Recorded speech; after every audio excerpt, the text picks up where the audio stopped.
Morning, sir. I think there's some communication gap. I was told that 11:30 is the class.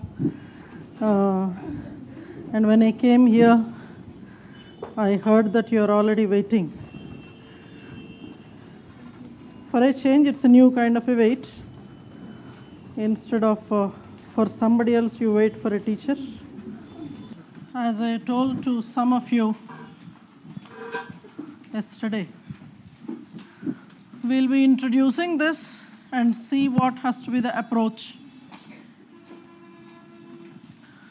And then continue with your, what was that? Symbolic anthropology in your next class. मैंने movie नहीं खोला, बताइए. I haven't explained all that. Let Levi Strauss wait for us for some time. We'll get back. नहीं थे class में आप? You're not there? Okay. See, by now we have come across this name many times. My basic idea of this particular session is to prepare you psychologically to approach particular topics in the required way. And it is here that I would also want to deal with some of the myths people have. Also to communicate to most of you that it is more or less mathematics that you're doing by dealing with structures of DNA and dealing with the topics there. Sir, by now you understood that this particular discipline or branch rather of biological anthropology was a part of the fourfold classification as was given by Boas. So as we go through this a small discussion, we will try to approach various thinkers, some from the core physical anthropology subdiscipline, and some who came as a combination of several things. But generally, if you look at any undergraduate course, the beginning is always made with a basic idea of, or what we call the general characteristics an anthropologist should be having. So in that perspective, a basic training is given in all the branches of anthropology to an undergraduate. And only when one goes to a master's, then they are given a facility of opting one. But let me say this to you, when it comes to biological anthropology, it cannot survive solely by itself. Why I am saying this is, if at all somebody is doing, say sociological anthropology, it can survive all by itself. It can survive all by itself, barring a few occasions where somebody might be needing an assistance of archaeology. But that is a smaller segment. So if at all any independent branch could be there in anthropology, that could be socio-cultural anthropology, because that dictates rest of these fields.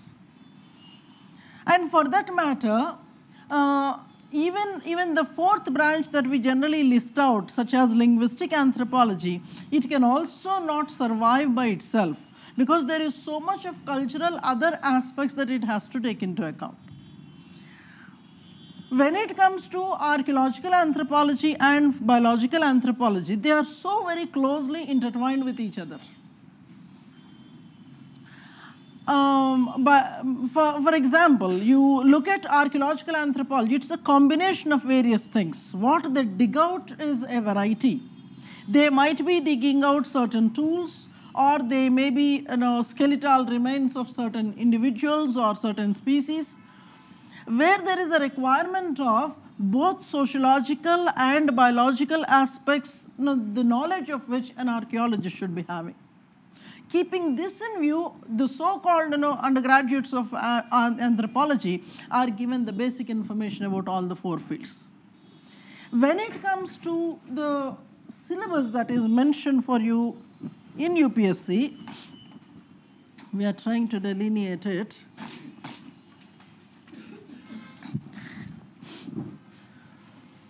In your chapter 1, that is what we have: human evolution, emergence of man, where there are certain theories being mentioned, starting with our own grandfather, Darwin's theories, and then before him what, after him what, newer variants of his own thoughts. Sometimes you are in love with him, you can't leave him, so there are certain things that you want to modify in what he must have said.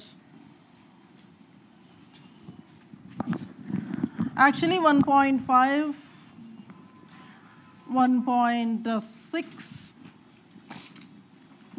we do them together. I did not mention archaeology and fossil evidences here, but that is also, fossil evidences is also for all practical purposes is incorporated in this particular thing, which is mentioned in 1.6. Biological basis, then a large part of chapter 9. 9.1, 2, and 3, we put that in basics of human genetics. Then if at all special mention has to be made, that is about study of chromosomes, race-related aspects, genetic markers. I mean, these are the major subheads that you must be knowing: ecology, disease studies, growth studies, demography, and application. Once again, if I'm going back, we are starting with evolution. Most of this slide is dealing with evolution. This is a combination there, genetic elements in relation to the others. Then you have growth of human, demographic studies, applications. I would first want to start with a discussion about how physical anthropology had actually evolved, on what basis we categorize it into various subparts. Then we will pick up a couple of questions to have an idea of how to approach the questions. It had been a favorite question in UPSC, scope of new physical anthropology or scope of physical anthropology. This way of categorizing old and new has been our fashion in sociological anthropology also. Continuing with that, if we observe any basic reading can tell us that physical anthropology can also be categorized. I'm not going into the thinkers who have done this kind of a classification. I'm still taking time for that. Maybe in the next half an hour, we'll be opening up those discussions also. This is a basic categorization. Physical anthropology into old and new. Old physical anthropology focusing at classification of people. Basis could be whatever.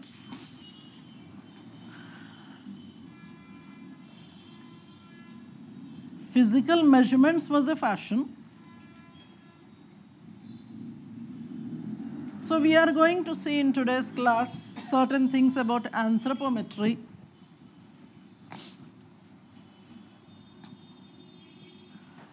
The newer variant wanted to find reasons for the variation.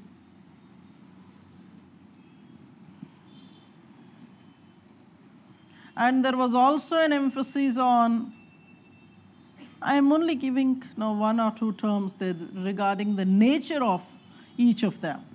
One was trying to categorize people, the second one did not believe in categorization. It wanted to study the reasons behind. So for example, if the first category was measuring people certain things which are really measurable, certain non-measurable also. Like, we are going to come across terms such as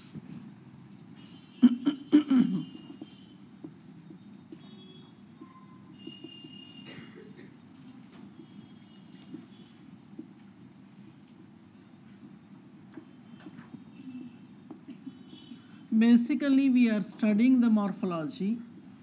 Within morphology, there are certain physical characteristics that can be measurable, certain that cannot be measured, but you can distinguish people based on with the naked eye.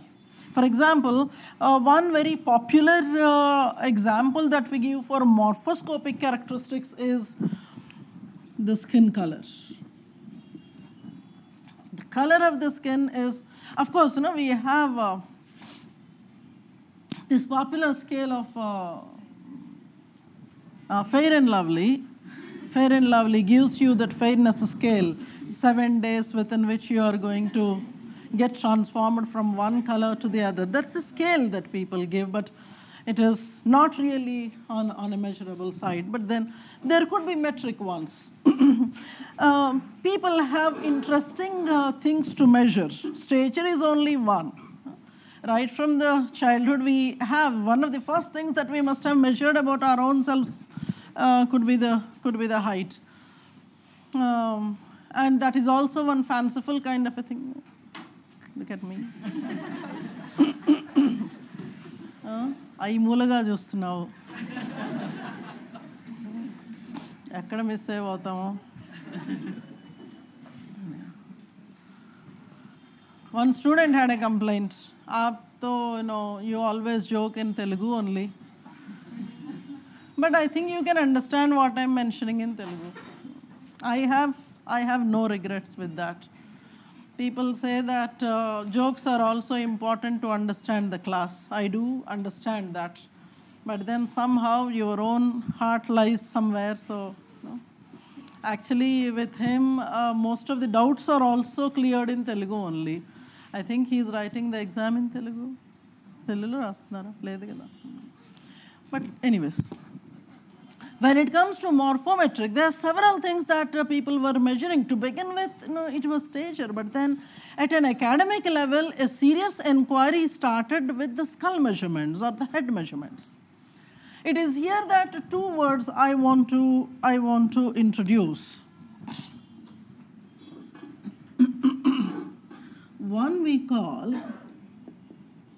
cranial index, the other is called cephalic index. Both might mean one and the same, but one we use for the living individuals, the other we use for the dead individuals.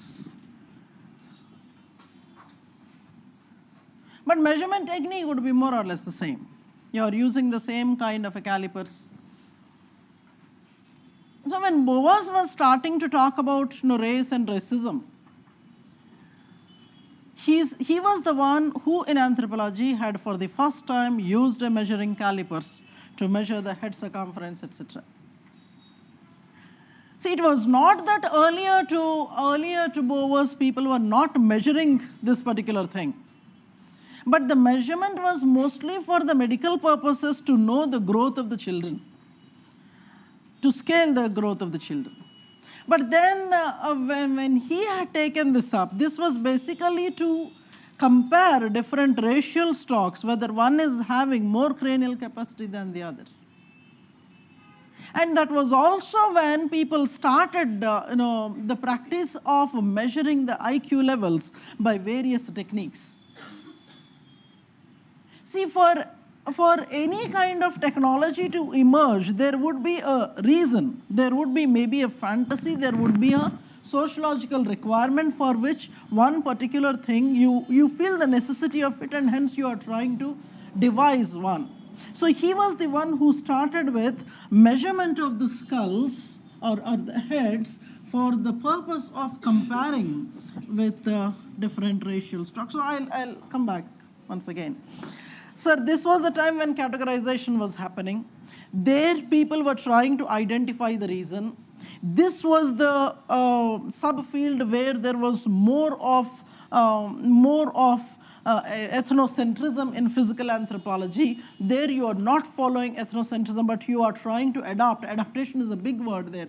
Adaptation, we are not simply talking in terms of changing climates and how people are. Adaptation there was to prepare people for migration to an unknown land and how to get acclimatized to. Now, this is a basic scope of physical anthropology. Taking all those things into consideration, I tried to use the terms so that most of your syllabus can be accommodated there. If you see some other textbook, you might have a different kind of categorization of scope.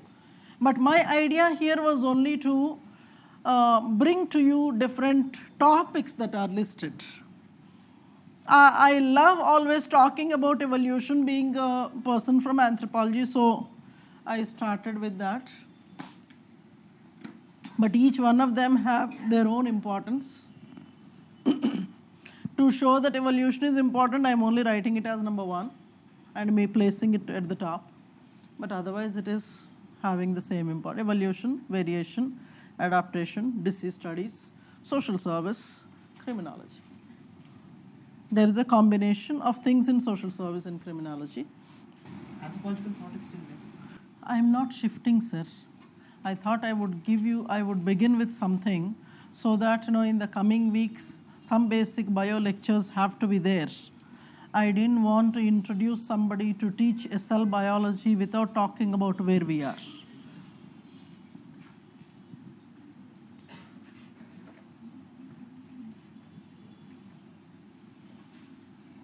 I thought that you would appreciate that we would be talking something different from what we were doing in the previous class. I am so sorry for upsetting you. Can I go, sir? Don't mind. Today I got you.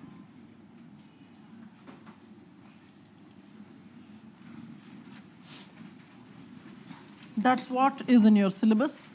From the evolution perspective, certain theories of evolution, paleontology, and primate studies. People always found it difficult to place where to place paleontology. Should we place in physical anthropology or should we place in archaeology? So even in biological anthropology, you can actually start studying from wherever you want. There's no restriction. There are 2 or 3 popular places from where one can start. Just because theories of evolution are mentioned in the beginning of your syllabus, some people tend to start with that. But I don't believe in doing so. I think it would be much better if one starts with 1.7. Knowing the very basic elements of the cell, which you must have forgotten after your class 10. So it would be like reintroducing what is the meaning of a cell and what are the constituents therein and what is the most deciding factor, where exactly the chromosome lies. Because I find it important to discuss in the beginning. Instead of one starting directly with chapter 9. Most of the people associate chapter 9 with physical anthropology and rest of the things with social anthropology. But then after having done something about what constitutes a cell and where exactly the chromosomes are, then it makes sense if I am starting with chromosomal aberrations. Because otherwise, when I say, I don't think all of you are of that kind, because many of us are already studying biology as a part of gen studies also. We would not be requiring a grand information much more than what you would be studying in your basic biology of general studies. If you are doing it there, there's no great thing that you are doing in the core biology part in anthropology. So what I find difficult with the students is, if at all I'm directly starting with, for example, a discussion about Down syndrome and what are the characteristics about it. When I say that there is a reason behind this particular syndrome coming up, such as if I'm using the words like there is somewhere a failure to disjunction when the cell division was occurring. The failure to disjunction is a big thing, that misses the student. So we want to explain the basic of cell division, though no question is generally asked from cell division. The mitotic and meiotic divisions, how exactly they take place, and what is the reason behind one kind of a complete chromosome being absent or parts of chromosome are disappearing, where are they going in the process? Now, these are the things we technically think that it is necessary. This is something like a mathematics that you are doing. You are not actually doing biology. You keep that in mind. So that is like everything is fine. If you think that I'm doing biology or something to do with human cell, you would start feeling awkward. I'm basically worried about the people from the non-life sciences background, if at all you have that kind of a thing in the back. Variation studies, human variation studies, these are the three things. We are going to have some discussion which is, though not obviously there in your syllabus, what is the meaning of being human? Is there a difference between human as a biological entity and human as a social entity?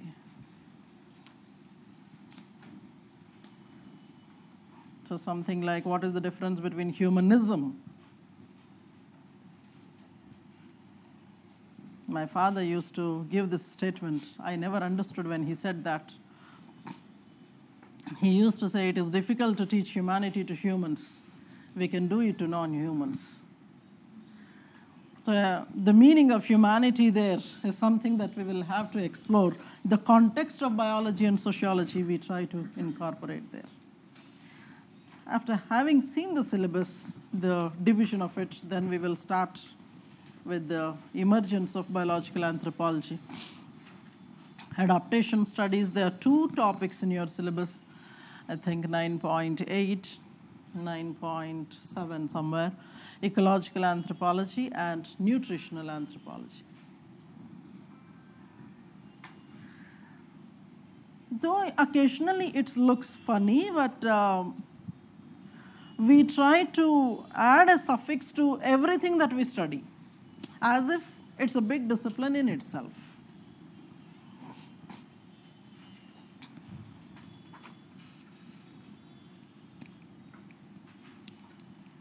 Once you finish noting down the branches, we will have an idea of each of those branches, and these are the disease studies. I'm using the word medical anthropology, though it is not there in your syllabus.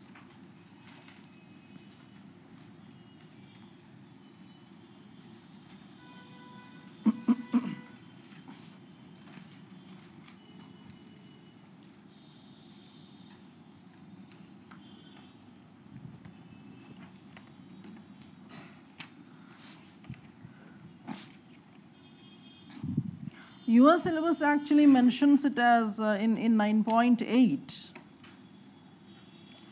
as epidemiological anthropology, where there are certain terms such as infectious diseases, non-infectious diseases.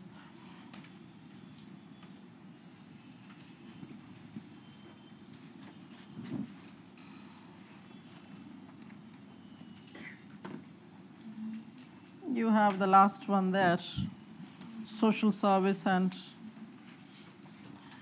crime. These four, one of them shall definitely be there in the exam every year. Forensics, defense studies, sports anthropology, and this one I personally love, paternity diagnosis.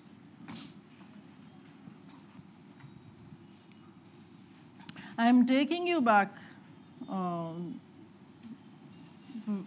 and we are trying to identify the kind of, can I go? The kind of questions that you need to be preparing for the preparation for UPSC. One, I told you, scope of new physical anthropology or physical anthropology. Even if the question is simply the scope of physical anthropology, you shall be starting with the basic division and the characteristics of each of the branches. And within the branches that are mentioned, within the content that is mentioned, from that particular thing, that is theories of evolutionism, I am looking for one special question that was not asked so far. You may make a note there: relevance of Charles Darwin to anthropology. Relevance of Charles Darwin to anthropology. Because this man is considered to be the one that influenced people to launch altogether a new discipline. So far, whatever questions that were asked in the UPSC most of them are related to the Darwinian theories of biological evolution. That is only one segment wherein Darwin had influenced people, but there is a whole lot of other things also. And sir, paleontological anthropology, that every year comes up in your exam, but we will be looking at it at a later point of time. How? Yeah, here.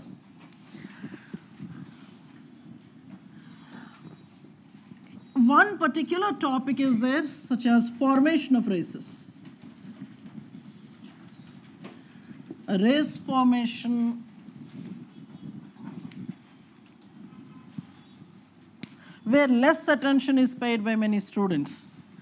People try to study races as divisions of humanity. Like, you have Caucasoids or Negroids, etc. It's a pretty easier one to remember also the physical characteristics. But how races are formed, there are opinions, theories, etc. involved, and hence this is going to be the most important one. When it comes to blood group studies, I am trying to use this elsewhere to explain how the question has to be answered. Blood group studies in anthropology had actually started with an inquiry of knowing how people's behavior and people's inclinations to particular occupations, are they in a way linked to blood group studies? Sir, in today's time, we see that from India also there are certain organizations which are trying to map the spread of blood groups in the world in order to know the links with the people elsewhere. So it is like, maybe we must have originated from one particular place. The popular theory says that Africa must have been the place from where all the humans must have emerged and migrated. In order to prove the point, we are using blood group analysis, going into the details and subgroups there. I have already mentioned one particular thinker related to blood groups, I think in the previous class. I was talking about something called criminal tribes in the context of whom? Majumdar. Okay, come on here. Ecological anthropology is something where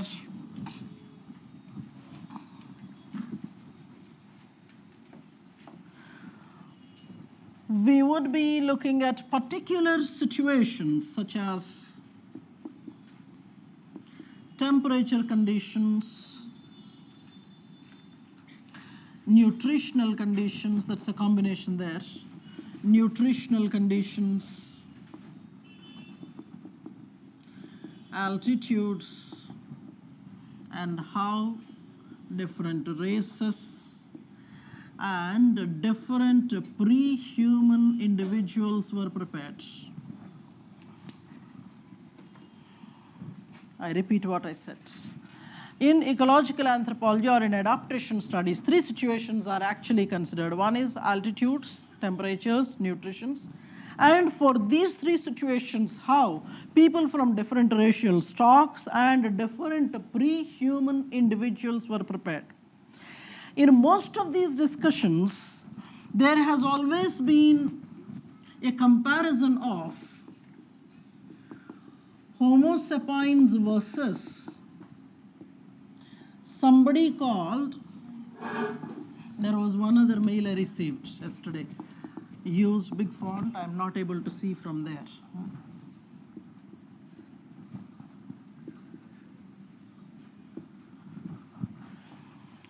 I was saying that there have always been comparisons between Homo sapiens and Homo neanderthalensis, how they must have got used to, got adapted to different nutrition conditions and different ecological conditions.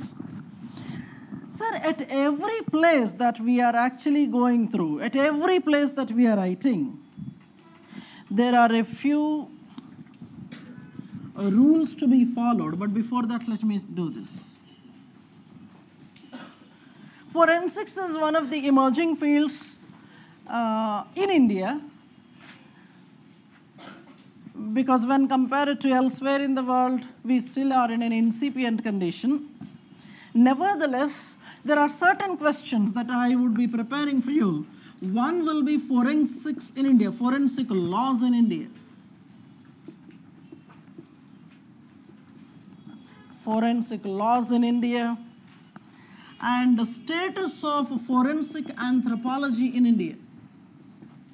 Status of forensic anthropology in India. When I say status of forensic anthropology, I am actually talking about our technical status, technological status, to what extent we have been using researchers for which type of problem solving. So we will be going through several cases, at least about 6-7 cases. We will see what kind of forensic information was actually used in solving those criminal cases, popular ones, of course. Many times what happens is we know the names of the cases, what exactly happened inside, how the case was finally solved. This kind of detailing neither the newspaper is interested in, nor because they are not writing UPSC. When it comes to defense, I thought I would share one.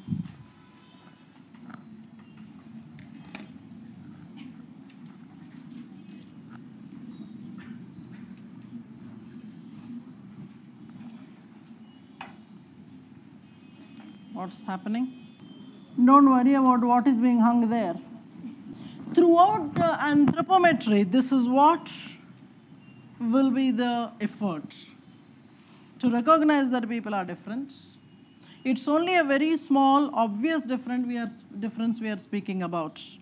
We would be going into the details of various other things so that you provide a level playing field to the people. When it comes to defense, good lot of pictures we will be sharing in the later lectures, where we see how our defense forces, anybody who were associated with the defense earlier, we might be needing your help somewhere. We would be looking at how prepared our defense forces are when compared to the others. A popular comparison we are going to make will be maybe the American Defense Forces and the Indian Defense Forces. What is the kind of importance that you are giving to our own lives? Like, what is the difference in different kind of tools that we would be using to safeguarding our own selves? It is here that it's not a true biology that you are actually doing. We are going to see certain physiological things, no doubt.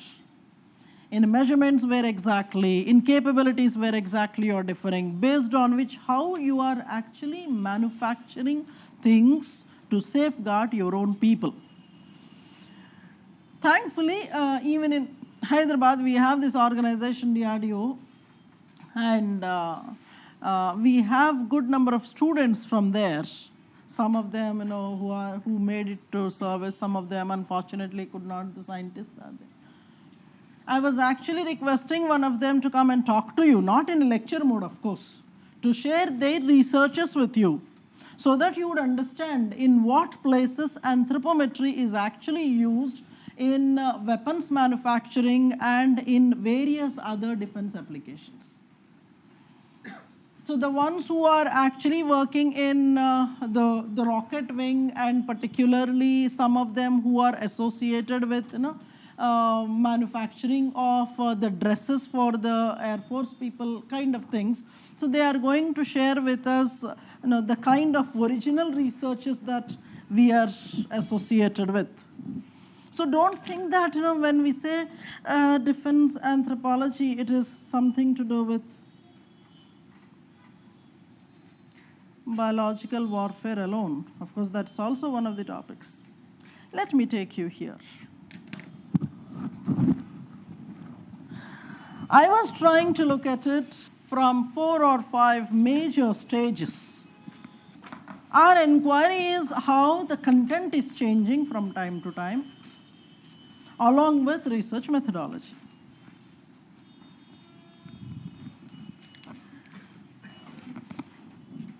Don't worry about writing the whole thing. I highlighted certain things for your convenience. Even in the worst of our dreams, we can't forget Mr. Darwin. Everything that we wove to anthropology today, we actually got it from him. We have in anthropology, we got it from him. The basic idea of definition of anthropology as a study of humans from the biological perspective, from the evolutionary perspective, comes from him. So it starts with that theoretical premise. Due to that theoretical premise, there are certain developments which we call eugenic movement, which is seen as a synonym of Darwinian theories, where he was trying to improve the future races. He was trying to make the future races fit by removing certain negative characteristics. Sir, I am using very carefully the language so that I am not actually using any technical words there. What we are removing, what we are trying to strengthen, once we start talking about the true biological terms, we would be replacing them there. But here the idea was that there are certain characteristics, maybe very much visible physical characteristics, or certain traits that are hidden in the so-called DNA of the individuals. Those characteristics which may be positive, which may be negative, first you identify what are positive characteristics and what are negative. His idea is the positive ones have to continue, negative ones have to be removed. How you remove this is altogether, again, another discussion that we are going to have. So the basic idea of eugenic movement is to strengthen the so-called positive ones. In the beginning, without much of a knowledge of the cell biology, people started to have some kind of preconceived notions. See, these are the characteristics that are considered to be positive.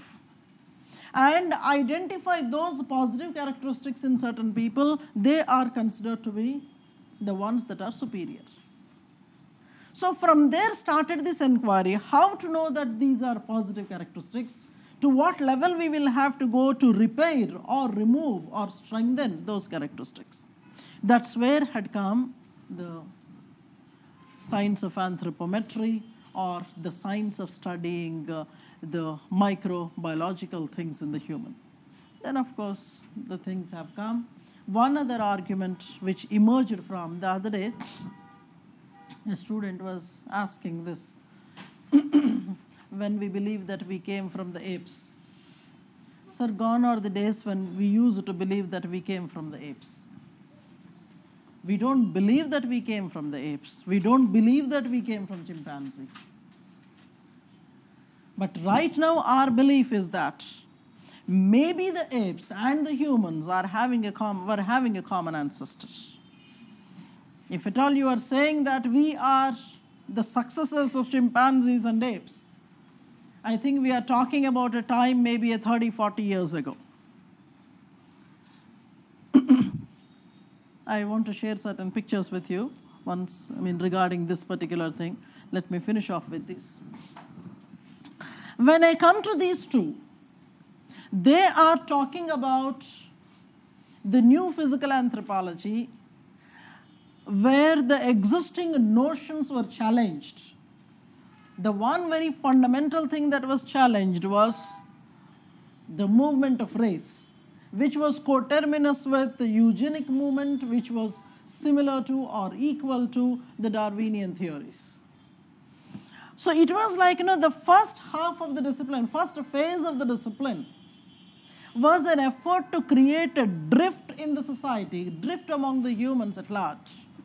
And the later part of physical anthropology was trying to bridge the gap or remove those kind of notions and prejudices of dividing the humans. So it may be through racism-related topics that you were trying to popularize and trying to fight them. And of course, the later part is something like more of a utility-based one.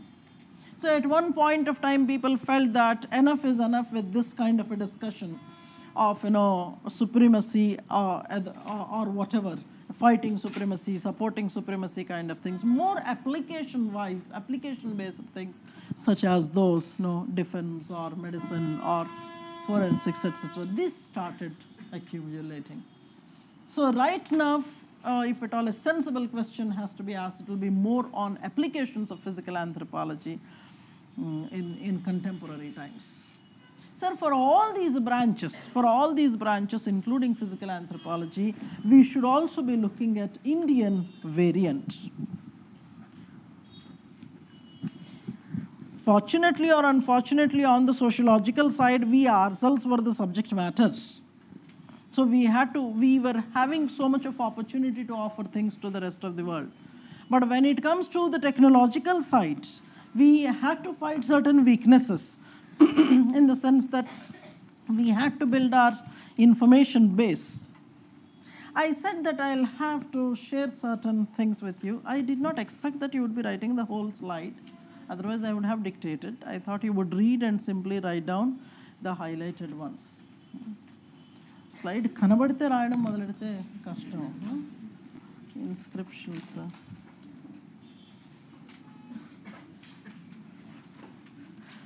Before I go to describe things about, just have a look at this. This is a very beautiful document. This you don't write. I'll share this with you later. There are several newsletters of this kind. This is by DRDO. They were trying to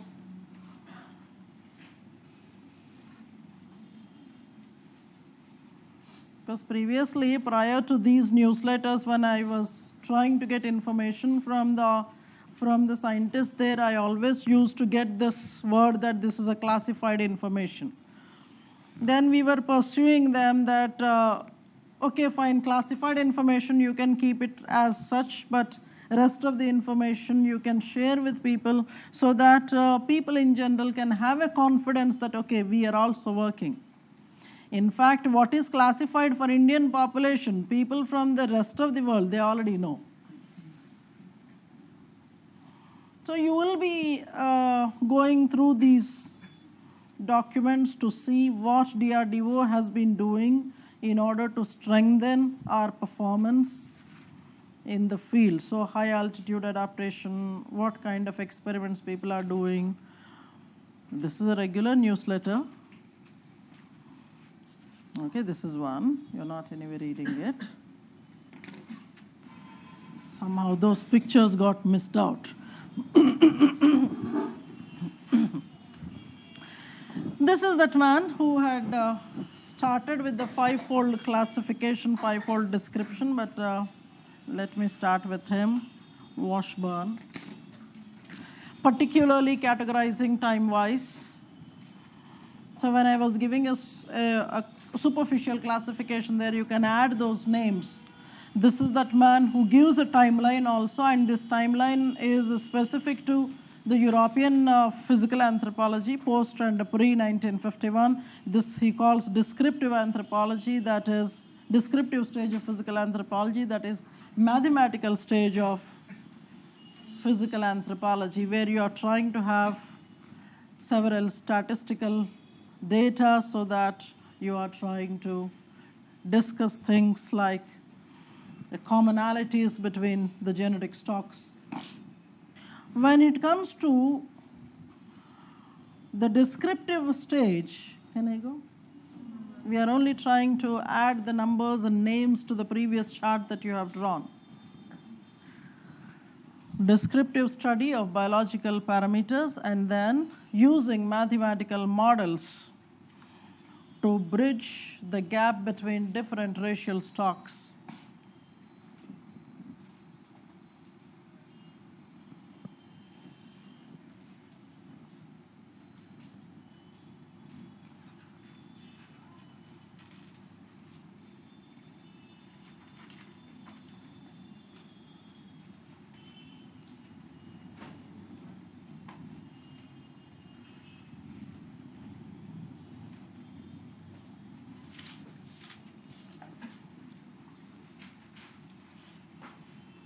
I thought I would introduce the first evolutionary pictures in today's class after having mentioned him.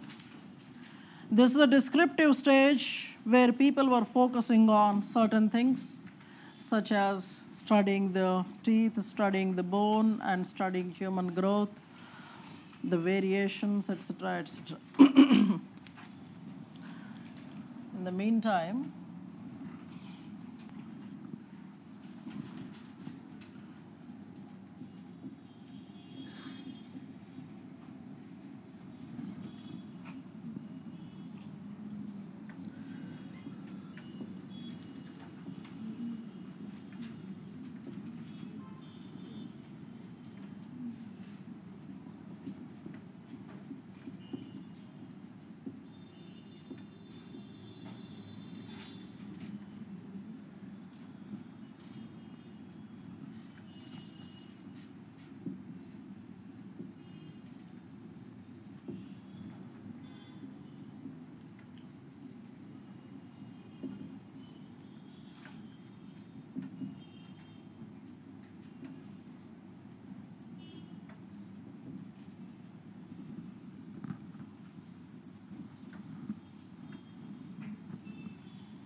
did you finish writing?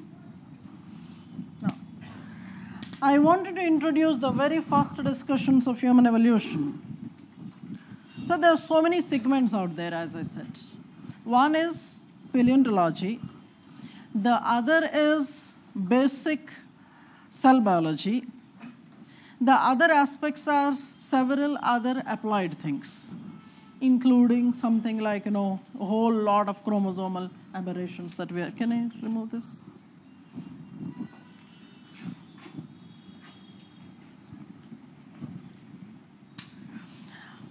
The basic idea of today's class is to deal with the myth I was saying this, several myths I wanted to talk about. One of the myths was this: where exactly we came from. It's like this. Sometimes we first come with an idea and we would want to prove it. It's as simple as somebody some time back had a dream that he was landing on the moon. So when somebody said that I might land on the moon or I would want to land on the moon, he would definitely look crazy. Until those 1960s when somebody actually physically had put the feet on the moon. Or if somebody today says that maybe I would go for having a ladder from the earth to the moon, he might look equally crazy.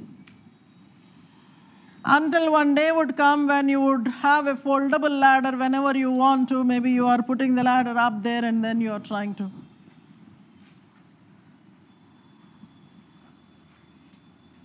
So in technologies, the things that might look to be foolish may be equally futuristic.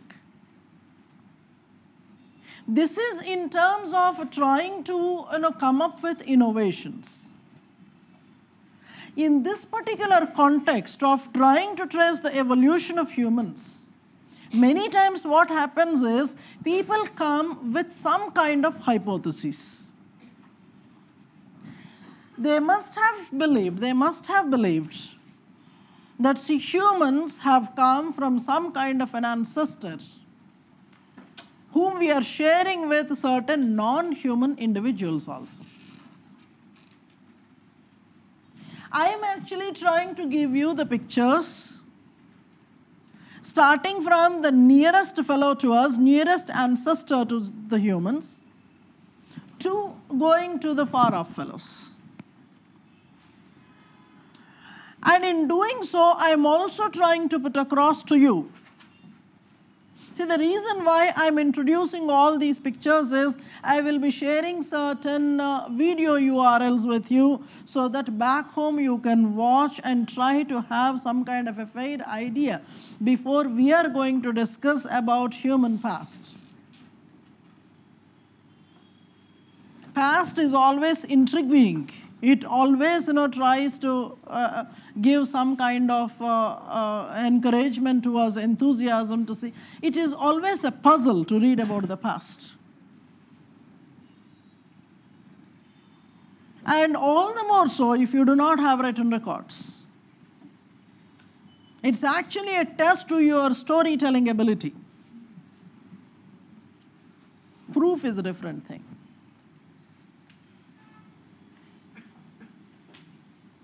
I was saying that there are a few myths. One is whether we are sharing an ancestry, we are having an ancestry with chimpanzees. I'll come to that picture also later. Here.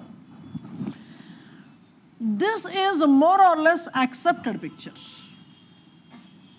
You can see these very names in your syllabus document. Starting with that fellow Astrolo to Homo erectus to somebody called Neanderthal, somebody called early Homo sapiens, and the modern man. Sometimes we might feel that there's nothing important in the name. But many times the nomenclature itself gives us so much of information. Sir, I am also trying to introduce these terms to you so that you get familiar. If at all we come from the disciplines other than life sciences, we start to look at them with a lot of love and affection. Of course, in today's class, I am not going to physically introduce them to you, like giving their pictures and how they look different from the humans. That class we will be scheduling for your, after about a week's time when I am going to finish your anthropological thought. The first thing I am putting to you will be human evolution. That will be paleontology. I know that you have been put to a lot of ordeal in the last 10-15 days of time I wish I could reduce the ordeal on you, but I don't think I'll be able to do that. Because I have decided to do with archaeology and fossils for you. So it's like I would do archaeology, then I would continue with fossil evidences. So throughout the journey, currently what we are doing is trying to think the way thinkers must have thought. Later, we are going to study culture and evolution from the non-speaking things, the stones and bones and other kinds of material evidences that you dig up. After having done these two, because I know that these are the two tough things and toughest things in the syllabus, once you are done with this, then I would want to totally give you a relaxation and start talking about things such as caste and Indian society. So it will be like, putting you in a pressure cooker for some time and then giving you a proper air, breathing space there. And then, of course, other things will come. After that, once again, you will be kind of. So that is the kind of plan that we have. Sir, one myth that we are trying to deal with here is whether this line is so very simple. That is the inquiry in your paleontology.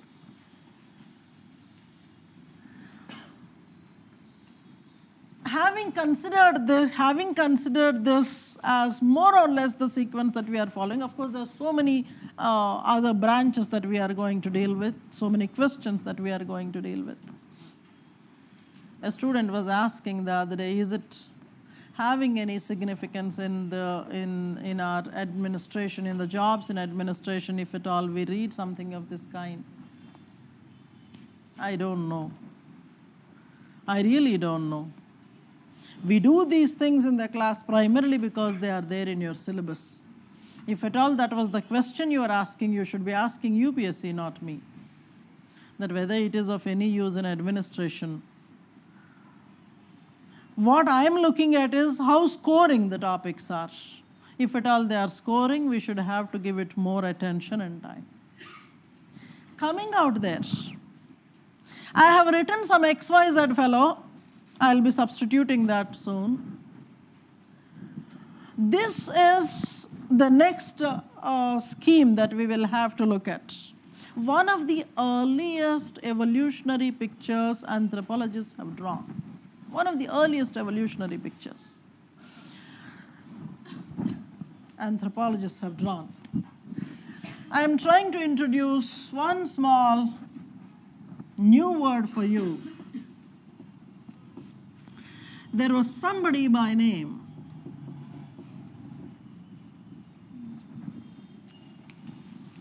Pithecanthropus is ape-like. Pithecanthropus is ape-like. Somebody who was looking like an ape, who was called a Dryo. So all the set of other new names out there. Now we will be coming to a close with names like whites and browns and blacks.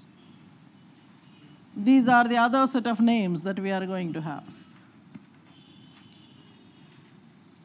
There came a belief where people thought that there was somebody called Dryo who was our ancestor. It's not an imaginary fellow, we have evidences also. Who was evolving, and then over a period of time, the two lines of evolution had come. One line took to all those ape fellows, the other line took to Australo, from there humans have originated. Later, based on, it happens like this. With more and more fossil evidences,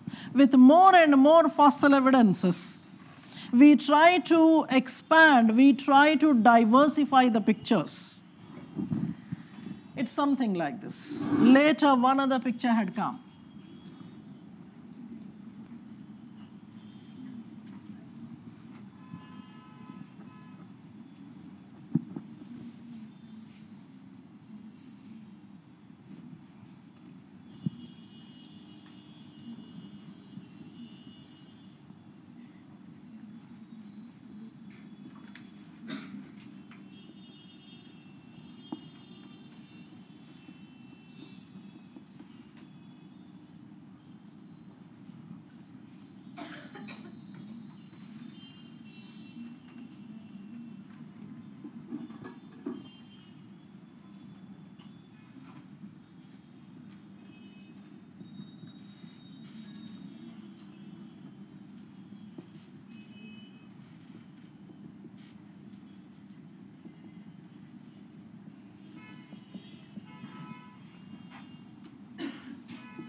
People believed that, okay, this man, this particular fellow was our ancestor. But not all of them decided one fine day that we will depart and evolve as something else. Maybe some fellows started evolving in a different direction, few fellows continued, and then at what point of time this particular diversion from human evolutionary line had happened, that's a big puzzle still to be established. People are mostly interested in this particular individual, chimpanzee, at what point of time this division had happened. Whether these two lines are coinciding, that's also a big question. So if somebody says today that chimps and humans are sharing the same evolutionary line, that also, I tried to put a gap there, that also is to be established. Meaning that we have come off time when people believed that we came from the apes. That is gone. Second stage was a belief that apes and humans shared the common evolutionary line. And now, in the 2000s, we are now going into a question, is it really true that chimpanzee and humans shared the common evolutionary line? Are you following? So these are all something like a hypothesis. People come up with a question, try to gather evidences. I have given in one of the classes the story of this man called Dawson. I was making a mention of his effort. He was trying to gather evidence to show that even UK had produced pre-human individuals. You remember that story? So many times what happens is you have some kind of notion, you establish some kind of a hypothesis, you do everything possible. And occasionally what might happen is when you are digging, you find something, from that you try to give a story. You don't have a preconceived, pre-thought of story, but then because you have got some evidence, from the evidence you are trying to build a story. Some of the categories are of that type. But right now this is the inquiry. And I have changed that sequence up there. Here and here, people were having erectus, and after that you have Neanderthal, and then there is the Homo sapiens. And later there came a question on the Homo neanderthalensis being our ancestor or not. When a picture finally gets accommodated in a book, that will be based on considerable backing by the scientific community. A large number of paleontologists today believe that Neanderthal may not have been our ancestor. Of course, there is a division of opinion there, but a majority of the people question Neanderthal being our ancestor. Why they said this, that is going to be the inquiry that we are going to do in the future classes. These three pictures are the very basic ones. But when we go into the details there, when we go to study about Australo, we are going to see a huge number of subspecies there. And we will see the struggle, we will enjoy the struggle of anthropologists to confirm which of those Australofellows is our nearest ancestor. And I think that is where we are going to have not simply the names, but pictures and the thinkers who were relentlessly fighting to show that their fossil was nearer to the humans. Thankfully, right now, you can see in 1.8 paper 1, you have this topic of dating methods. We have now the possibility of knowing the age of the fossil.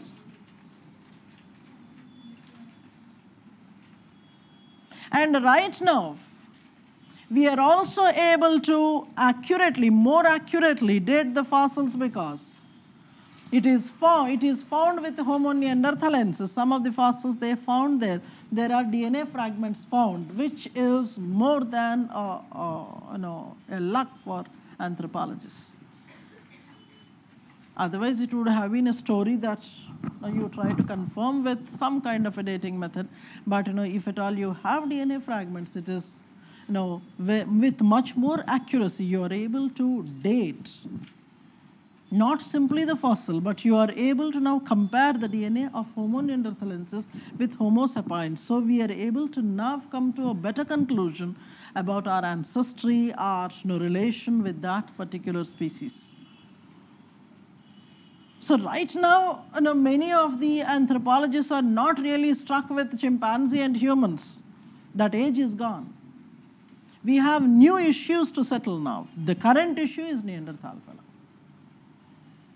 And if you look at your syllabus document 1.6, there are several other variants that are also mentioned towards the end of that topic. Within Homo sapiens, there are several variants that are mentioned. Now, there is one other discussion that is going on, that is whether these variants mentioned there, such as the Grimaldi man, Chanceled man, etc., whether these variants are the precursors of the human races. It's like somebody must have given rise to maybe Caucasoid race, somebody had given rise to Mongoloid race. Is that kind of thing valid? That is the other inquiry that we are doing. To sum up, I'll tell you. In paleontology, one of the strong branches of physical anthropology for your syllabus, we will be going through the evolutionary pictures. One, whether Astrolo is our ancestor. If he is our ancestor, within Astrolo, which individual is the nearest one to us? We are going to have huge pictures to draw, huge flow charts to draw, to show which of the Astrolo fellow. I think those will fill the entire page for you. One page taking you to who is the nearest and far off Astrolo fellow. This is one inquiry we'll make. And in the genus Homo, which are the individuals that are our ancestors? Whether Neanderthal was our ancestor or not, this is one contemporary argument that is going on.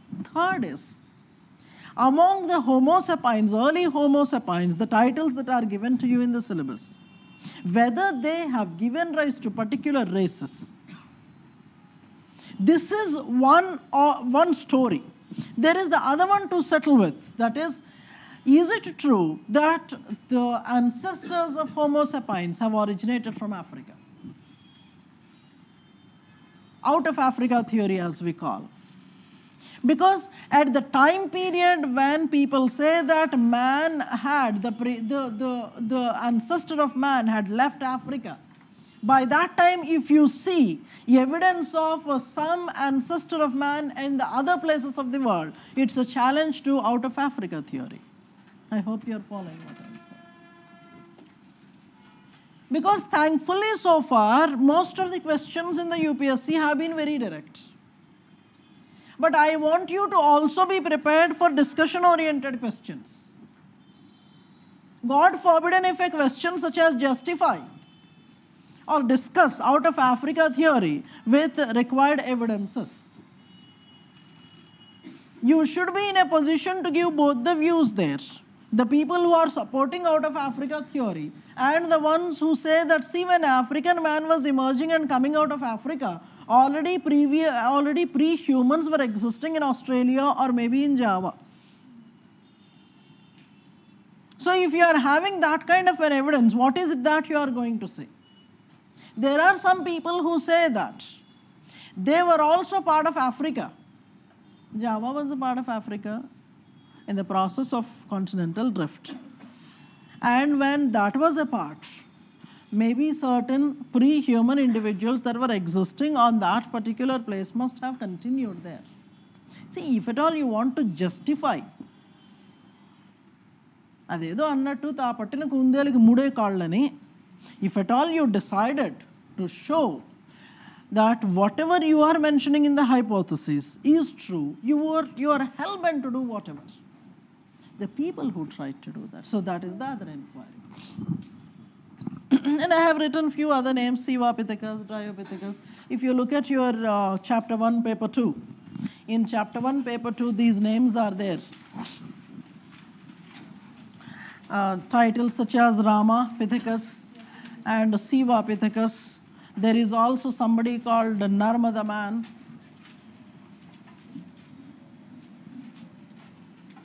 So that's where Indian variants are coming. India is also one struggling place in paleontology, a struggling place in paleontology, because we hardly have any evidences to shout to the world that, see, we also had human evolutionary past. In the entire Indian subcontinent, we have about 3 fossils or 3.5 fossils to prove that we also have some kind of, that's a face-saving thing. Narmada man is a boom for us. If at all you see the complete title, we call it Homo erectus narmadensis. So it is, when I say Narmada man, we are talking about Homo erectus variant that was existing in India. We have another fossil called Sivapithecus, so it is long time back. This fellow, one fossil, or Ramapithecus, one other fossil. Initially people said that these are 2 different fossils altogether. Later they found that no, one is the female, the other is the male of the same species. So we have evidence of one ancestor only. So Sivapithecus, one fellow, Homo erectus, one fossil, and Homo sapiens, 1 or 2 fossils there. This is the story of human evolution in Indian subcontinent. When compared to places like Africa, you want to pass time, you take a crowbar and start digging. Wherever you are sitting, you get a fossil. Indians blame it on the nature of soil in India. We say that, no, people who must have studied geology, you must be having a fairer idea. The acidic nature of Indian soils. That's where one very significant topic we will be preparing for your batch, that is the factors that were responsible for fossilization. 2 questions, sir. One is factors responsible for race formation, miscegenation as it is called. Miscegenation is multiplication or origin of races, formation of races, generation of races, miscegenation. Miscegenation is formation of races. What are the factors responsible for formation of races? Second one is, what are the factors responsible for fossilization? You are actually more or less doing physics and chemistry there. You are not doing biology in fossilization. So I will have to from time to time convince you, make you happy that you are not studying biology. That's a Herculean task for me. Because having a discussion about chromosomes and saying that no, you are not studying biology, it's going to be a big difficult task for me. But then I'm hell-bent on doing that. So my hypothesis is you are not studying biology. So I will have to prove with evidences that you are not studying. Those are the 2 vital things. Now let me introduce you to a few thinkers.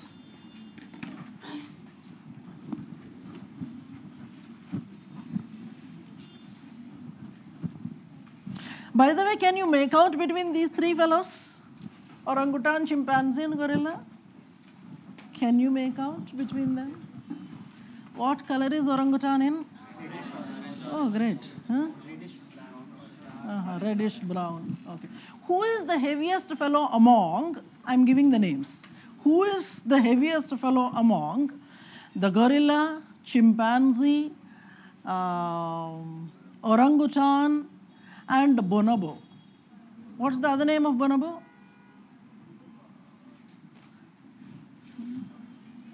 I repeat. Somebody who has come from life sciences here, bonobo, what's the other name? अब एक दूसरों को देखकर तुम बताओ मैं करना पहले आप में जी sir baboon. No, but not baboon. I'll be showing you pictures anyways. I told you 4. I'm asking about the biggest one. So at least the rest of the ones you know. So bonobo, there is a small doubt, so you can keep that aside. And who of them, no, I'm not asking the smallest fellow. Who of them is having the relatively higher ability of walking on the 2 feet? Why that answer? Did you see or have you heard that he is more nearer to the humans? YouTuber. We will be continuing with those discussions with the pictures and then the social life of these people also. Studying the social life of humans itself is a big thing. We are going to study the social life of not simply the pre-human Homo individuals, but certain people whom we think that they are far-off cousins of us. You had some question? Okay. You don't want to ask? Thank you. Now, these are some random thinkers. When we shift from archaeology and fossils, we are going to study majorly about B.S. Guha. But I want to mention him today here because he was one of the earliest physical anthropologists in India. He was one of the earliest physical anthropologists in India, a specialist in physical anthropology. I don't place D.N. Majumdar there because D.N. Majumdar was there everywhere in parts.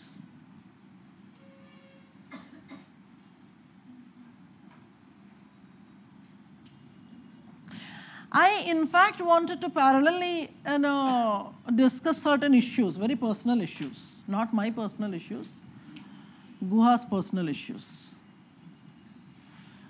In fact, these biographical articles, autobiographical articles are very interesting to know why a particular person was working with one organization or one particular other individual and not with others. Behind the discipline, there are so many politics.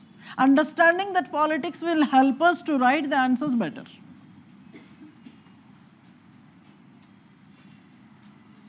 See, generally, it's a human nature to have more inquisitiveness about the personal aspects of the other people.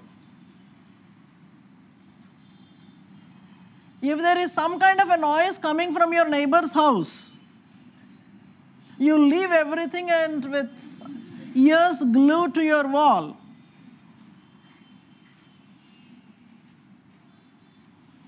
I think that is one of the personality traits I personally have. I extend it to anthropology also. What is happening in the personal lives of the thinkers? Now, Srinivas writes at one place.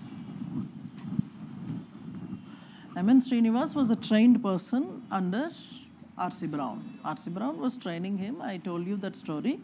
Brown said that you unnecessarily don't trouble yourself. Go back to your house. Your house is in the laboratory. Your house is a laboratory. Your village is a laboratory. You go report from your own laboratory. But when somebody comes home from a foreign land, having studied there, having worked there, once you are back, you are clueless whom to approach. Like wahi Swadesh ka story hai. You want people to come back. After they come back, where to place them? What is the opportunity that you are going to give to them? Nobody knows. So just because Brown had said he comes home, he starts applying to various organizations that were existing, universities for teaching positions. At that time, Anthropological Society of India was led by this man, B.S. Guha. Srinivas wanted to work there. He went on applying. Those were the times you are not having internet.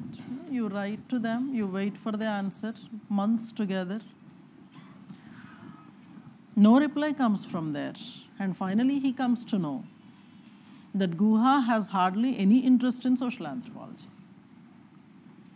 Whomever was applying from physical anthropology side, they were given opportunities.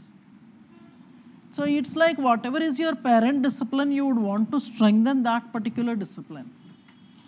So whatever researches in physical anthropology that were happening in the early days in India, we can count them on B.S. Guha.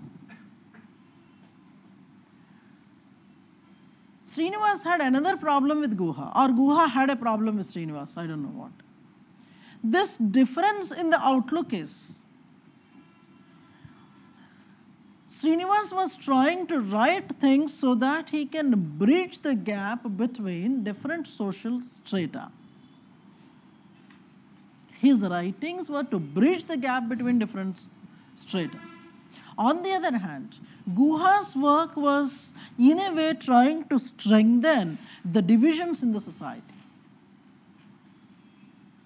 So you have a basic difference in what is your final aim. And Guha is an authority on races. We are going to see in those classes 3 people particularly. One will be, I'll read out certain questions for you.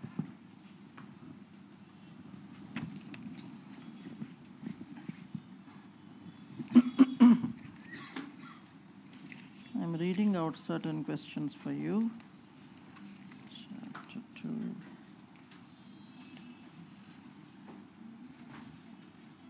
There was this popular question, 2014, contribution of Risley to the Aryan debate. Those were the debates in the last couple of paper cuttings we had seen. I repeat the question, contribution of Risley to the Aryan debate. That was 2014 question.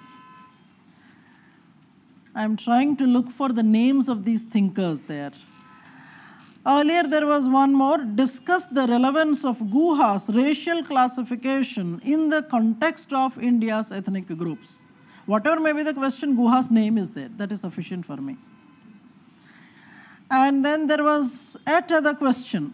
Is Risley's racial classification of Indian population valid? Critically discussed with the help of suitable examples. So Risley was there. 1 year prior to that, this is very much interesting. Describe ethnic elements in Indian population focusing either on Risley's or on Guha's classification. See, UPSC is so generous. Within a question, he is giving you a further choice. You need not have to worry that I studied only one of the classifications, the other I missed. So generous the paper setter was, asking you to describe either Risley's or Guha's classification. So, if you look at this particular chapter, I am reading questions from chapter 2 of paper 2, where you find questions directly from Risley or Guha, even if they are giving subsidiary questions there. I am reading out one. Last year's question, 2016. Give a critical assessment of Negrito problem in India. If at all you hadn't done these things in the class, in the exam you will realize that there is some problem like a Negrito problem. And it's an Indian problem. You know, people come out with such puzzle on their face. Maybe India is having a new problem now called Negrito. So you try to look at the current affairs. You don't find Negrito in the current affairs. Actually, this was a discussion from Guha. So these are the 2 people, sir. Tens of, I think about 12 various racial classifications are there, popularly studied, if at all you are doing anthropology in your masters. Thankfully, when we do in UPSC, we deal with Risley, we do with Guha, there is some other person called Sarkar, there is one other fellow called Hudden. These are the 4 fellows we are going to study, nothing more than that. See, why I am mentioning them is, when the syllabus is unclear in certain places in the document, we will have to create our own curriculum. These are the 4 fellows. Risley and Guha, you cannot do without them. Risley was the first fellow to give the racial classification. After that, several other fellows had come. Then Guha comes. Guha is considered to be the one who had given extensive details. I was telling you, Guha was the full-fledged first physical anthropologist in India. Guha was an Indian, sir. That's an Indian name. You might be wondering whether he's an Indian. They have a tradition of working with culture. His uncle was a sociologist. His son was an anthropologist. His brother was also an anthropologist. So it's like anthropology running in the blood. Guha was actually census commissioner, 1931. So Raju gariki talchukunte debbala kodaventani. I don't know in Hindi the translation. When he was having all the necessary tools in his hand, Guha, as a census commissioner, you have the complete information about every individual fellow there. Though those censuses were not so very exhaustive census. But he was in a position to approach people in large numbers. When he was taking data, your name, your father's name, your occupation, how much of land you have, etc., etc. Along with that, what is the height, what is your blood group, and let me check your other features also. I already have my tape, let me measure you. This is easy. Whatever biometric census that we are talking about now, after 2011, he had already done that. Maybe number of people whom he must have measured was relatively less. But then this was a kind of person who gave the first account of whoever is sleeping. The first account of, let me say this one story. I am stopping my sentence midway through. I love telling this story to my students. It is especially for those who are having their Saturday nap in the class. When my father was working with ITDA, there were certain extension programs being conducted, agricultural extension programs. So whatever technologies is the technology transfer kind of things. So the farmers and the tribal fellows, they are not actually used to sitting and listening to lectures like this. So huge shamianas, and then somebody is lecturing and you're listening. Most often they are not you. Lambe ho jaoge. So he used to have this one practice. He would ask his assistants to hang balloons here and there to the shamianas. I used to think that they are decorating the shamianas. So when somebody is sleeping, he would tell, go and prick the balloon. And you get up from your sleep. Maybe I should ask Rambabu sir to make arrangement of balloons and somebody to be put in the class so that whoever is sleeping, prick karo.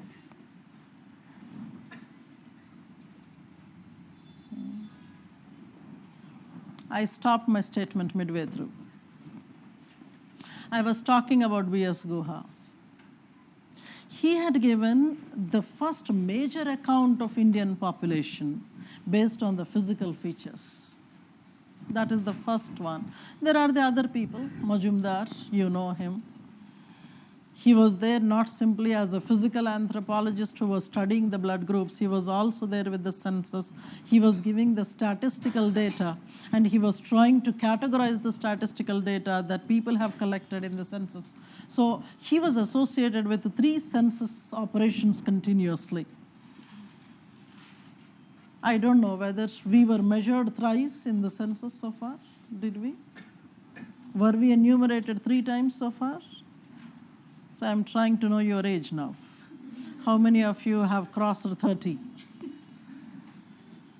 He was the one who was there with the 3 continuous census operations, successive operations. And Bo was, you know him so very well. So many activities related to physical anthropology. Sir, it's like this. Whenever we are, and I have to talk about him, Balgir is a surviving anthropologist, as you can see the name. He is the founder of a first online physical anthropology journal in India. You can browse through, you can see what are the articles they are publishing. First online physical anthropology journal I think 2006, somewhere they have started. They are in need of readership, so please do the needful. Of course, their focus area is studying occurrence of particular diseases in the country. This is also going to be our topics of discussion. Like, if a question comes, write an essay on the health situation of tribals in India or particular regions of India. Their work comes handy for us. They are giving so many details there, caste-wise, region-wise, and tribe-wise details. So I think the journal can be of great help to you. Now, sir, let me look at the questions and how you answer them, some of them. I think the color choice was wrong. Sir, any question from physical anthropology, for that matter, those are the two things that you will have to accommodate. One is the sociological dimension. The second one is anthropometric or the biological dimension there. I have written anthropometric because most of the applied physical anthropology topics that are mentioned in your syllabus, they have to do with anthropometry.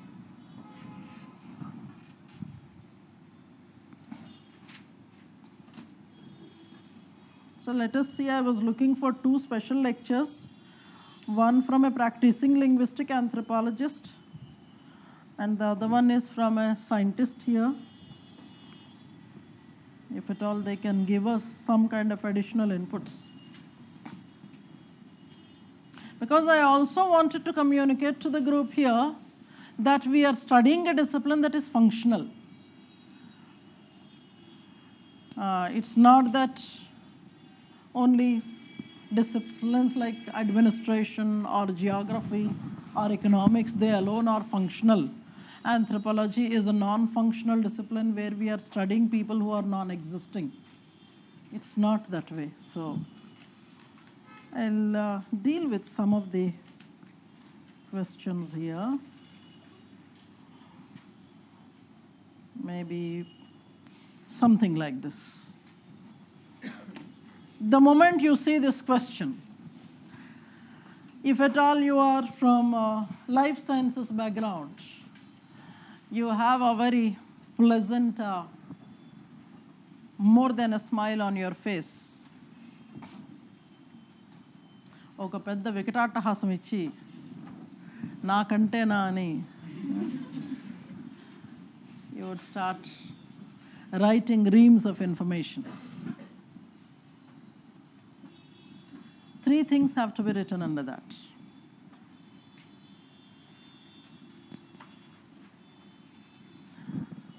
Of course, we haven't introduced somebody called DNA to you so far. But presuming that you know him, we are looking at this particular word. Most of the times, this word is associated with catastrophe or something like a sudden change that occurs in the genetic matter. I am using this term to bring to you a basic structure of any question from this part of the syllabus. So you would actually start with the very basic idea, basic definition of the term, saying that maybe this is a sporadic change that might occur in so-and-so thing. And whenever we are bringing up topics like this, we will have to deal with the popular perceptions. Because you are not a biological expert, who is giving the whole lot of technical things there. You also have to deal with the popular perceptions. What actually people think in general, the non-technical fellows, what is the idea that they must be having about it? And what is the technical thing that you want to give? So that you are dealing with the kind of misunderstanding people might be having.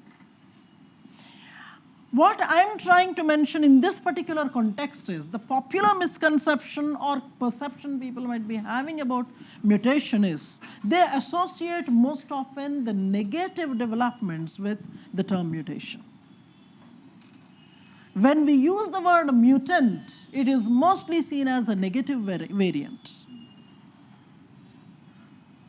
And that's where the job of an expert in the life sciences must be. That you communicate to the people that it is not everything negative. There are positive mutants also. And second thing is, what could be the reason? When I say that mutagenesis, what are the reasons for the emergence of the mutants? There may be several external factors, maybe extreme chemical exposure or extreme temperature exposure, things like that. You would try to identify what are the reasons. Because you are finally looking at, when I'm saying especially the term mutation, when I'm looking at what is the chemical change that is occurring in that genetic matter. For a chemical change to occur, there could be several factors. Sir, I'm trying to present this in a very non-biological manner. I'm trying to present it in a very non-biological manner. Later, when you're properly writing down, I would be introducing the technical terms. Basically, I'm looking at a phenomena that a common mind can absorb. So I was saying this, that when I'm using the term mutation, I will have to look at what could be the factors that are giving rise to. So we will see the locations also. The locations also, where exactly, if at all this particular change occurs, where exactly if the change occurs, is it that, in the sex chromosomes or in the maybe somatotypic kind of a change that occurs? When a change occurs in the non-sex chromosomes or autosomes, whether that will be carried on to the future generations, or which is more dangerous? Is it possible that whatever mutation has occurred, can that be reversed in any manner? Is there an automatic reversal of it? Or if it is a permanent kind of a change that is occurring, is it going to the next generation? How dangerous it could be? Or maybe it is not so very dangerous one. Meaning that we are going to look at the intensity of it. Going back, whenever the terms from the core biology occur, you start by the basic definition. And this is a process we are talking about. We are going to see several such processes. For example, there is a term such as genetic drift. That is also a process. After having defined, we will see what could be the reasons behind that particular phenomena to emerge. And the intensity of it, the location of it, what could be the effect of it. And basically, examiner is trying to look at, in your answer, what is the need to study that particular thing in question. And finally, for us, what? Most of the answers will be missing on that. Many people give pictures also, say this is what is happening.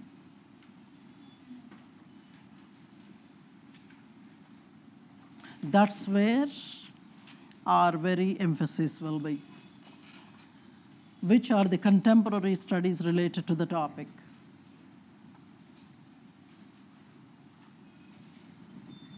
For example, the one I was talking about, Guha, he had a special focus on the topic of mutation.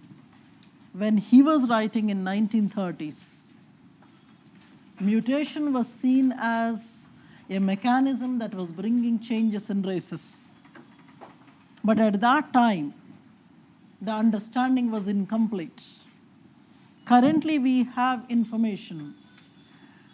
In the post-1960s, whole lot of studies on DNA, they have given a strength to us. Now we can use them in various fields. I'm only giving 2 names. There are several others. So when you formally sit and write an answer, we will try to identify at which places we would be needing, we would be giving the examples. So when we say that in the genealogy writings, we are going to see, suppose Rivers was doing this genealogy writing, or Bowers was writing genealogy in the Eskimos. That's where he mentions, suddenly he sees that in a particular generation, people start noticing one particular kind of ailment appearing for the first time, meaning that in the previous generations it was not there. So Bowers starts to hint at this. Maybe certain changes have come, or people were exposed to certain situations because of which a mutation must have occurred, and this particular ailment started appearing in that population. That was one of the other things that he was examining in geographical determinism and ecological determinism.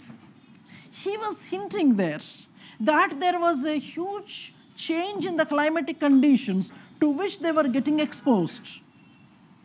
And with the radiation effect, he was sure that something must have gone wrong with the chemical element of DNA, and things started to appear which they were not there earlier. See, at the time when Bowers was writing, not much of a technical information was existing with him.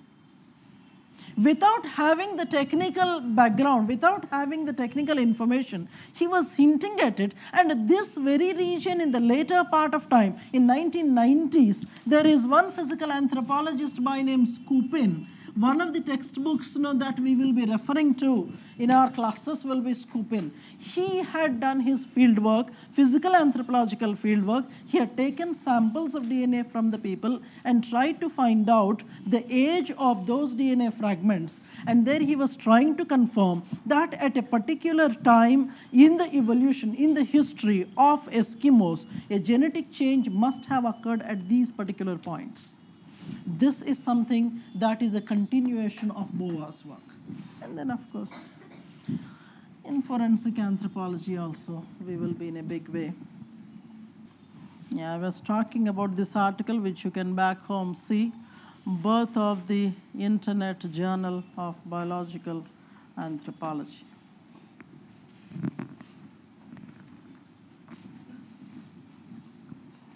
Birth of Internet Journal of Biological Anthropology. You have good number of fields that are mentioned there, which they are working with.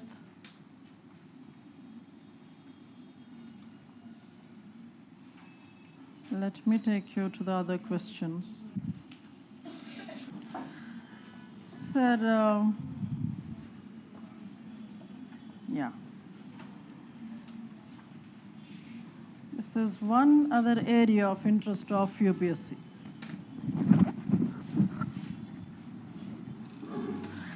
I am trying to pick up those topics where people from life sciences would think that they have a clear advantage.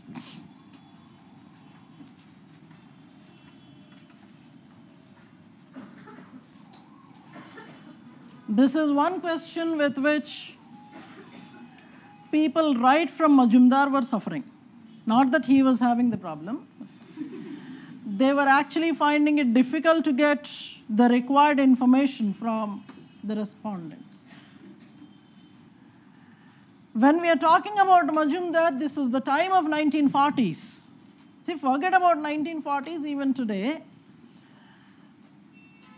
In relatively a conservative society of India, it is difficult for any anthropologist to go seek information from people. You cannot directly approach a lady and say that, can you talk about your menarche and menopause? You will not be left in one piece. Even if you give all those disclaimers that, see, I am so and so and I am doing this work for so and so reasons. That is the reason why Majumdar had started using his wife as a subsidiary anthropologist. He understood the need of female in the data collection, practically. So Veena Majumdar also became an anthropologist. most of her work was in physical anthropology. Last year's question was on Leela Dubey. This year you can expect a question on Veena Majumdar. Because UPSC has to give at least one question on female anthropologists.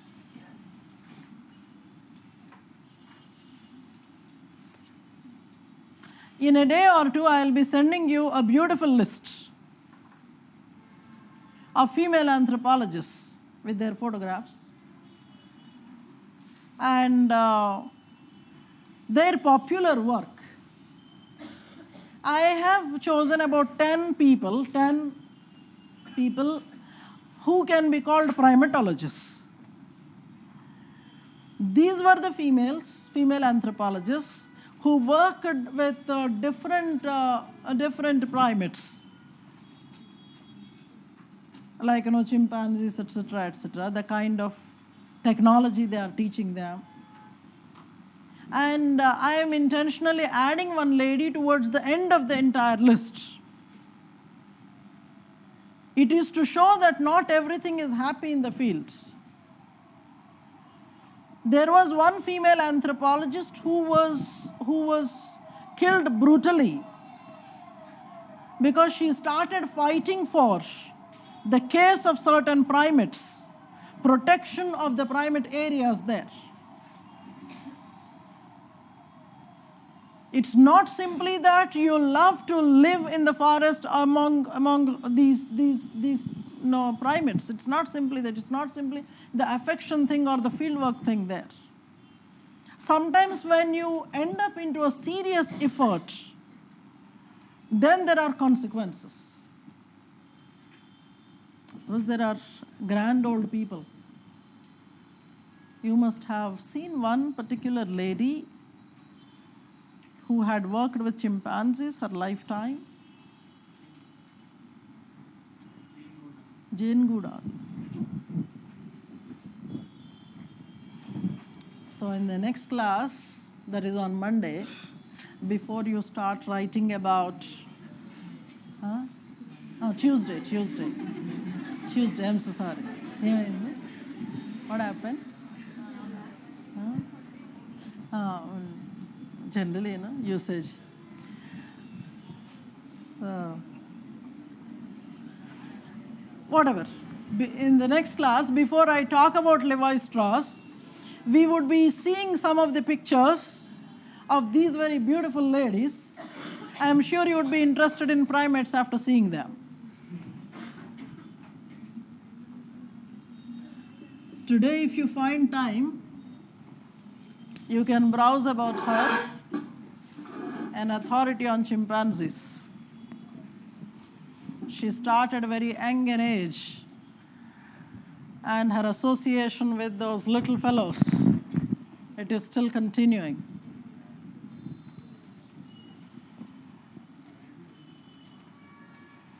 Now, I'll have to control my instinct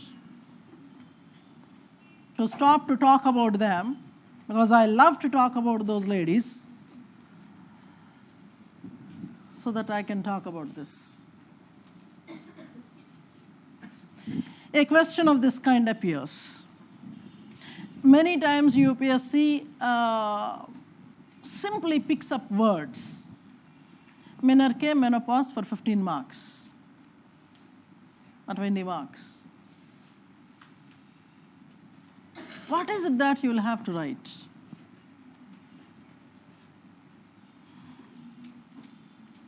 Mind it is not to be filled with all those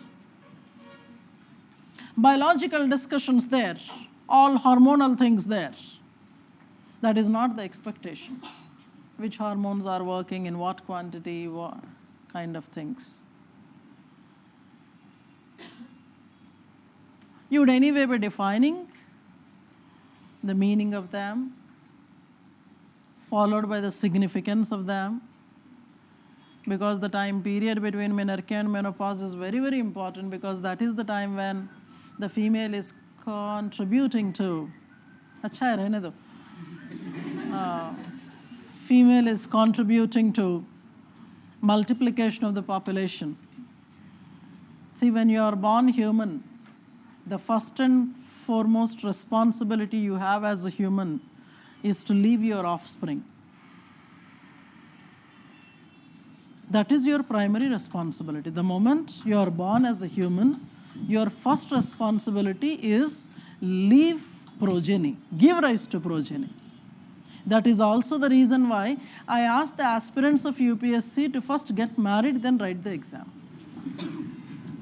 Because your first duty as a human has to be finished. And secondly, there is an unnecessary puzzle and surprise with which you are living. Thinking that there is something very interesting on the other side of the coast. You are inquisitively waiting for it, wasting your time. Once you finish the ordeal, you understand that there is nothing encouraging there. And you remember the alarm thing. Once the alarm rings, you will focus on the things that are more vital. So the expectation here is not simply, of course, you would be giving you one definition and then you will talk about utility. In most of the questions, sir, we recommend the students to give pictures, graphs. The other day, a student was asking, what is it that, suppose a biological concept is asked, what kind of pictures you ask us to write in the exam? More or less, we are sticking to one conservative estimate of time when the fertility decreases and when finally menopause occurs. You're not drawing anything as of now because the topic I'm not discussing. I'm only trying to give you వేసేసుకుంటున్నారు బొమ్మలు. ఈ first బొమ్మ కూడా వేసారా? ఇది అది వేయకపోతే first అక్కడి నుంచి స్టార్ట్ చేసుకుని తర్వాత ఈ బొమ్మ వేసుకుని అప్పుడు ఇది రాసుకోవాలి. Many times this will be one anthropological inquiry. Not simply in biology cases, even in the sociological things also. Suppose a question like, is family universal comes. Is family universal? It is not simply universality among the humans. Does family exist in the non-humans also? What is family?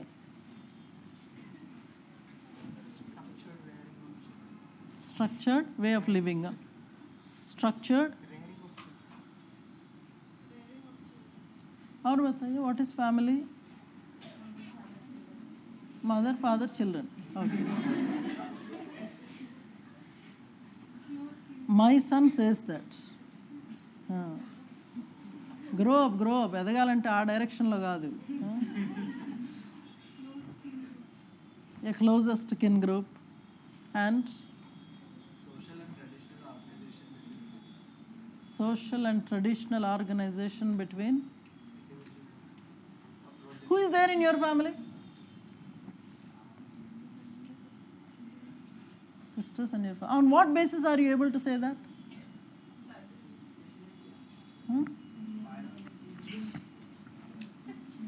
ఏది levy స్ట్రాసా? On what basis you know who is there in your family? So blood relation in the sense that primary kins form part of. Okay, when I'm asking you once again, who is there in your family?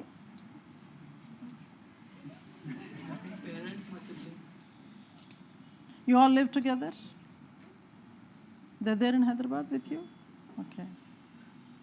One of the primary things to define a family is you should live together. Living together is a primary responsibility along with sharing of the responsibilities, division of labor. Blood relations and all are fine, but not all blood relatives would be living together. Maybe the members of the primary family, primary kinship group, sharing the responsibilities and living together. Now, that is the primary definition of family. So based on this, living together and division of labor, these are the two primary concerns there. Can they be extended to the non-humans also? So they also have family. That is how universality of family is examined, not simply in the humans, but the non-humans also. Coming here, menarche and menopause. So these are the anthropological inquiries. Whether these phenomena are unique to humans. Is there anything involved there? I'll give you one picture there.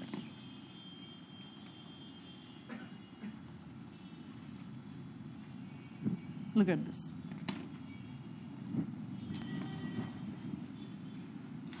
When somebody was asking me what kind of graphs you should give, these are the kind of pictures that we expect. See, we are dealing with one topic, menarche and menopause. What is it that you can and should be writing in your exam?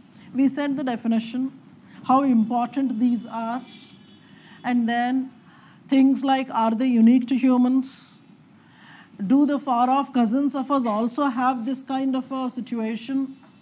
What is unique to humans is, see that, the whole lot of time that you live post-reproductive. Maybe it is indicating that humans live not simply to reproduce. There are other tasks also. Somewhere in the mid of the lifespan, one is approaching menopause. So almost half of the life is left out after that. If at all I am going by the typical Hindu way of looking at things, your life has to be of 100 years. By 50 you are approaching menopause. 50 more years you will have to live. It is also sociologically important because postmenopausal life is something that is ridden by several other sets of biological issues, health concerns. So at a sociological level, this becomes an economic issue also. It doesn't end there. The whole lot of anthropological researches dealt with things such as what are the caste-wise differences in menarche and menopause, what are the tribe-wise differences, comparison between tribes and castes, comparisons between urban and rural populations, or comparisons based on geographical location in which the people are inhabiting. Are you following what I'm saying? So you are not actually writing the whole lot of biology behind the issue. There is a completely different set of information the examiner wants you to write about. And now the immediate question that might occur is, which textbook? Unfortunately, the Indian textbooks that we read, we don't have much of the research information that is incorporated. That is the reason why what we do is we depend on a lot of journal extracts. From there we would be, I'll love to talk about this. Andhra University has been doing incredible amount of work on physical anthropology. There are a couple of women anthropologists there who have worked on populations like Kshatriyas versus scheduled castes, whether there is a difference between menarche and menopause in the Kshatriyas and those from the Dalit communities. And there are papers presented comparing tribes with the Brahmin communities. So what is happening there is, they are trying to confirm whether there is an element of social hierarchy that can be extended to biological factors also. Very interesting conclusions were brought out by them. And these are the very recent studies actually, the studies of 2000, 1995, etc., relatively recent ones. There was one statement I was reading, I thought I would share with you. You don't write, you just read it. That was from the World Bank. About 1/3 of the total disease burden among the women aged 15 to 44 years in the developing countries is linked to the health problems arising out of pregnancy, childbirth, abortion, reproductive tract infections. And women suffer from the reproductive morbidity due to their culture of silence.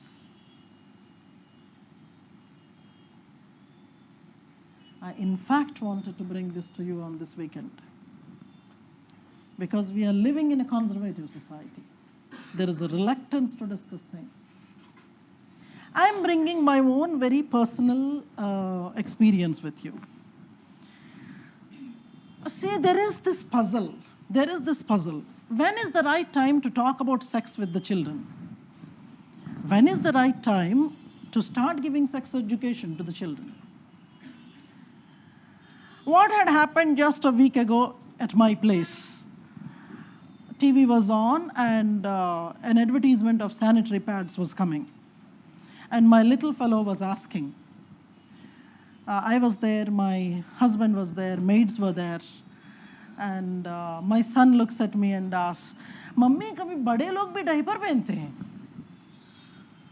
And I didn't know what to say because living in a conservative society, this was the first experience because we were actually thinking that maybe next month when we go to the pediatrician, we will start talking about it because he's already started talking about kissing and things like that. So how is it that I should introduce things to him? That was the thing that I wanted to talk to my pediatrician.